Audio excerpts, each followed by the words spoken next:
Before I close off the meeting, I think I'd like to have our mayor just say a few words. A few words? And making a mistake, giving him the microphone. Thank you. Thank you, Glenn, and thank you to the Wasaga Beach Ratepayers Association, again, for doing all you do for our community and the taxpayer. That's extremely important. To the taxpayers, you've got some good people looking out for your best interests. So a big hand for the Wasaga Beach Ratepayers.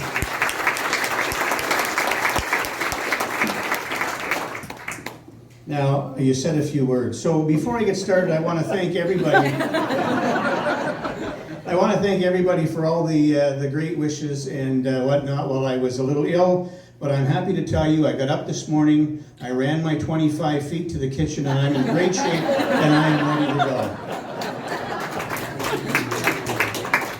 Ladies and gentlemen, 1 year ago yesterday, at 8 o'clock, or about 8:40, we got the news of your new council. And I think it's quite fitting that here we are tonight with Frank Giannone and Andrew back talking about what we're going to do for this community.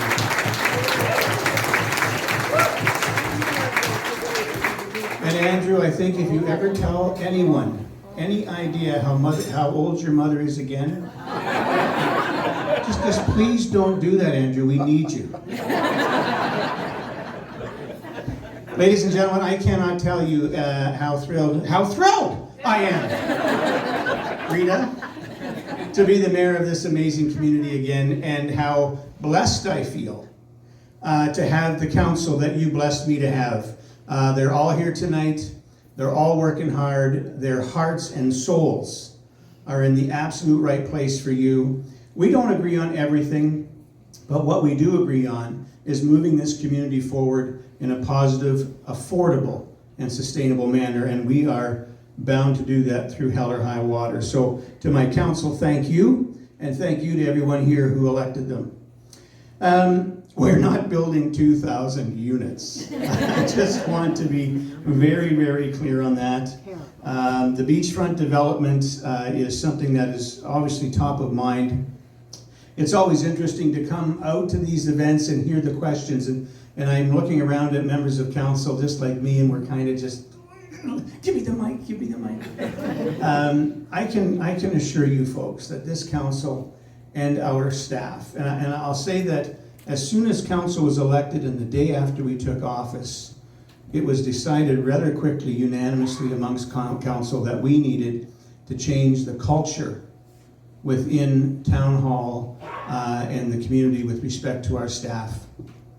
And it was a no-brainer for this council to bring back Andrew McNeil to be the CAO to move that dream forward. So Andrew, thank you.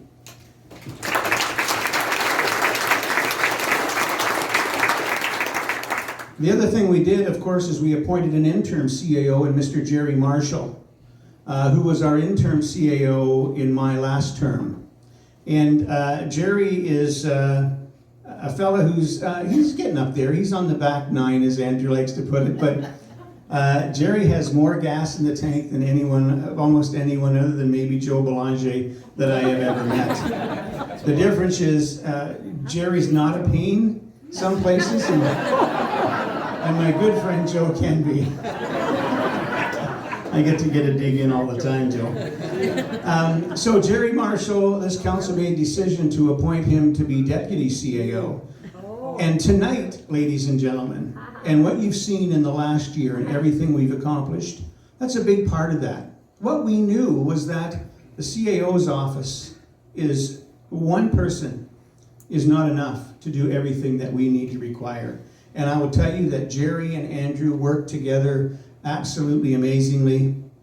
They get along great. They are of the main mindset. I know that they have many discussions back and forth and hash things out as well, which is a good thing for you.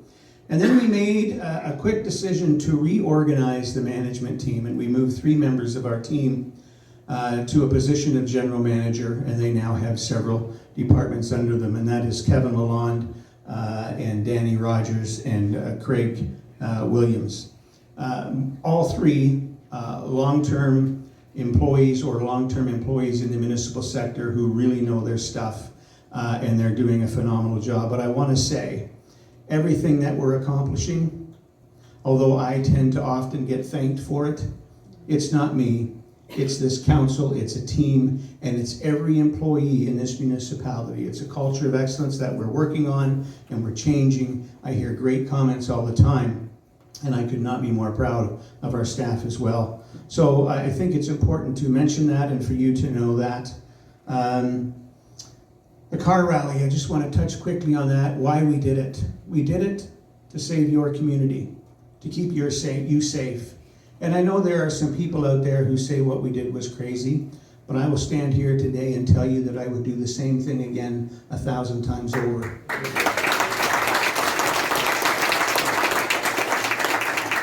And our staff did a phenomenal job in using the Municipal Act to be able to make the changes that needed to be made to stop that from happening. We stopped over 500 cars from coming into this community to tear up the streets and cause hell. We did reach out to them. We did sit down with them in the beginning, and they'd have no part of it. Their dream is to take over towns and cause havoc. Well, no more in Wasaga Beach. The high school and the hub, it's great to hear the questions. I love it. And I'll tell you that every question we hear tonight, every one of them, we have thought about, I promise you that. I don't know if you met my council, but they keep you busy. And they're always thinking, and they're calling, and they're talking, and they're thinking 24/7 about what's best for this community. And this council, again, is determined to get there. The new TPAL, TPAL stands for Twin Pad Arena and Library, for those of you who don't know. It's going to be opening on the Family Day long weekend. That's going to be the grand opening. And I would say, even if you're a snowbird, you probably want to be back home for this, because it's going to be quite an event. And we're going to show you folks in Wasaga Beach what it is that we can do with that amazing building to generate revenue to help us pay for that $60 million. You know, we could all sit here and we can go backwards and we can talk about what was done right, what was done wrong in the past. But at the end of the day, folks, it no longer matters. You know, my campaign manager in 2014 and my last campaign, Mr. Andy Bodwin, said to me the first day he met me, he said, "I'll take your campaign, I'll manage it, and you're a jet plane.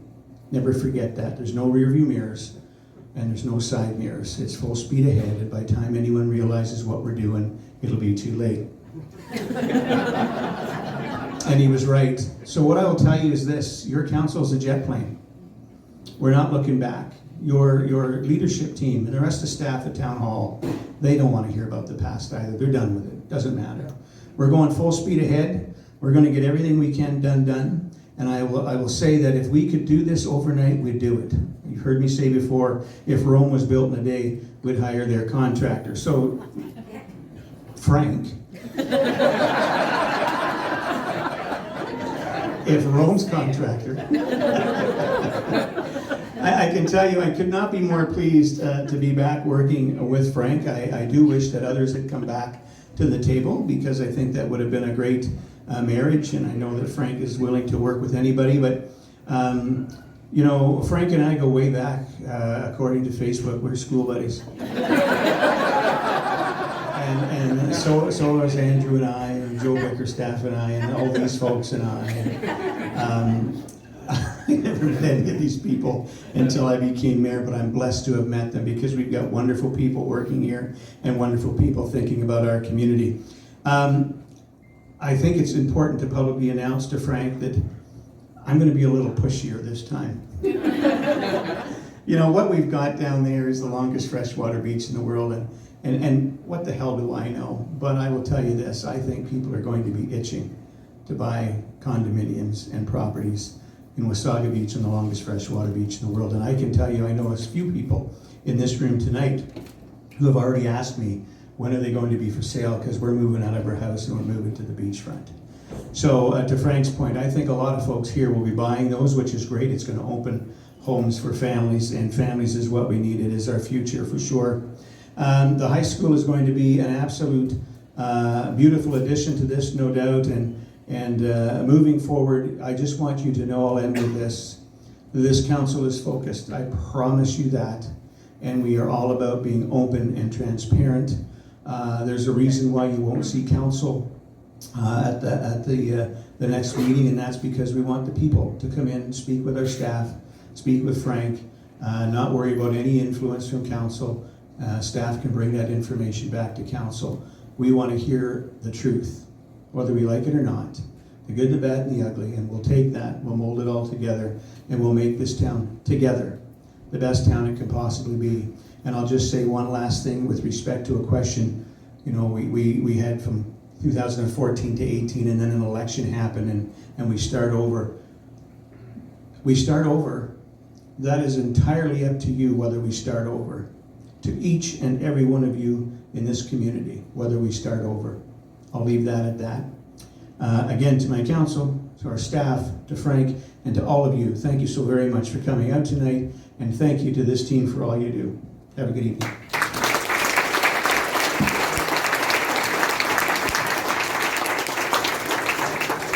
Like I promised, like via rail, we're on time. The train will be leaving the station. We're going to be done well before 9 o'clock.